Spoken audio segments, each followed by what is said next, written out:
I personally believe the key to overcome inferiority as a young black man or black men in general is to learn to deal with personal failures. Yeah. I know when we're looking at our personal failures, one thing that I said that we could do, it's the most easiest thing we could do, right? And we tend to do it, is to retreat.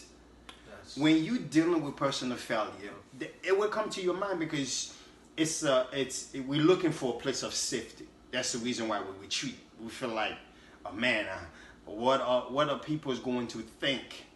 I'm already a failure. I've screwed up. This ain't gonna make it any better. Talking about it ain't gonna change anything.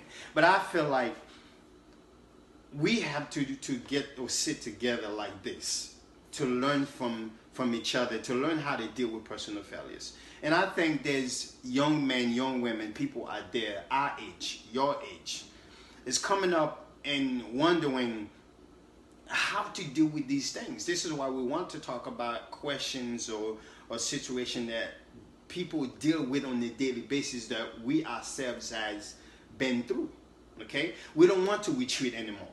We're not going to retreat. We're going to deal with it, face the challenge, and pull out the learning lessons from those challenges or from that failure and move on.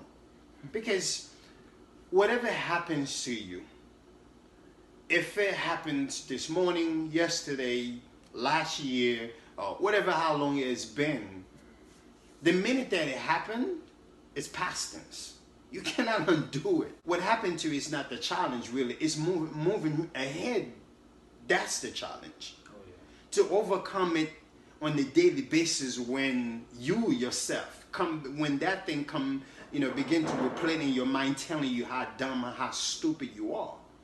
And for you to be strong enough, to have such a strong self-esteem, to not deny yourself of your right for moving forward. In terms of dealing with personal failure, I think it's to learn not to retreat. And the second point, when you're dealing with personal failure, is to create an environment that is conducive, an environment that is encouraging, an environment that is uplifting.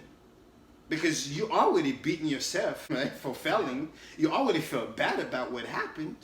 You've already wanted to exit. Of course. You want to speak to anybody about it. You want to go and hide, right? Yeah. You just want to hide. Yeah.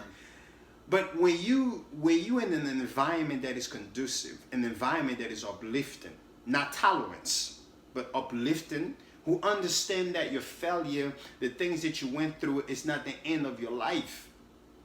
It could be the very beginning that you need to go ahead, to move to the next level. But these are the conversations that we need to start having to help other people. I can give you a personal story behind that. And I had to learn that. As I said, I'm an introvert by nature, by birth, right? Yeah.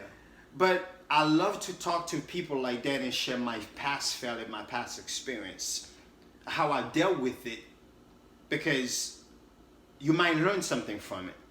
Just a few weeks ago, I was talking to a young man, and I shared with him, I said, man, I've realized in my life, a lot of time things happen to you. They didn't happen to you for you. These things happen so you can have enough experience, and when you meet someone that are giving up in life, who want to check out, who's lost hope, who've given up on themselves, you can just step up to the plate, share your personal story, share your personal failure with them. It might help them to realize, after all, I'm not that bad. What I went through is not as bad as what Lyndon went through. What I went through is not as bad what Polo went through, because if he can make it, if he can survive this, I believe I could make it too. So you have to get out of the retreat mode. You have to create and put yourself or position yourself. And if you're not able to position yourself in the environment that is conducive, you can create one. create an environment that is Exactly. that is conducive by remaining positive, by listening to uplifting stuff, positive stuff.